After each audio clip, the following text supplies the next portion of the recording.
Shot 1 starts off with a fade into shot 2. Shot 2 is with the camera facing downwards at the protagonist's feet. The camera will be a point of view shot, and to make it more realistic, we will make the camera blur when focusing on the legs. We may be able to do this while filming by moving the camera quickly, or we will do it in the editing stage by adding effects.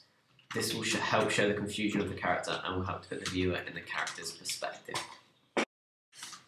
This shot shows the torturer walking to the table of instruments. These will be shown in detail later. The shot zooms to the man at the table and ends up with an over-the-shoulder shot demonstrating the range, and this creates a sense that we are present in the scene, thus helping us empathise with the character. Shot 4 and 6 also link to each other, being an almost identical shot where the antagonist torturer is tapping out the ash of his cigarette. The repetition of this shot will emphasise the menacing atmosphere where the viewers will be left in suspense for the next shot to find out where the protagonist is and his current situation. The camera will be featured at a low angle, so when the character taps out some ash, it will also help to show the character's freedom of movement and power, unlike the other character. The close-up shot here shows the antagonist smoking a cigarette. We'll use the smoke from the cigarette to miss the cameras, and possibly this may be used as a transition if the smoke covers the camera and allows us to transfer to the next shot. It will be a dark scene with the character in main focus.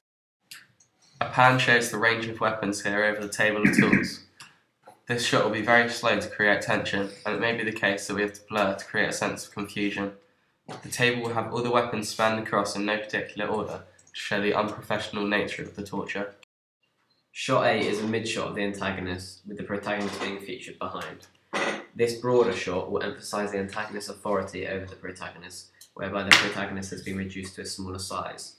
There will be emphasis on the antagonist's diegetic sounds, which may include caressing the torture weapon, because it will create a menacing sound and atmosphere for the audience. Shot 9 is a close-up of the victim's face, which is solely intended to show the fear and pain of the character. This will possibly be blurred also, so we keep the sense of confusion present. Shot 10 is the antagonist walking towards the protagonist slowly, with a very slight zoom, showing more distinctly the protagonist's fear. A tracking camera movement will follow the character very slowly with this zoom. This shot was inspired by Reservoir Dogs. We do not have the ability to use high-quality makeup or special effects, so we will have the antagonist slice the victim, and as he does, the camera will pan away so we don't see the impact, but instead we'll see the blood splatter on the wall. Shot 12 follows on from this and shows the impact of the torture weapon on the character that is tied up. A swift, fast-paced camera movement slices the character's face, leaving blood on the wall, which is then followed up by the next shot where the camera pans away and focuses on this blood that has been left on the wall. Then, without any character in the shot, the viewer will hear the diegetic screams of the character who is being tortured. This shot is a pan away from the wall covered in blood. It will be slow and we'll still have the diegetic noise of the character, possibly screaming in pain and other natural noises.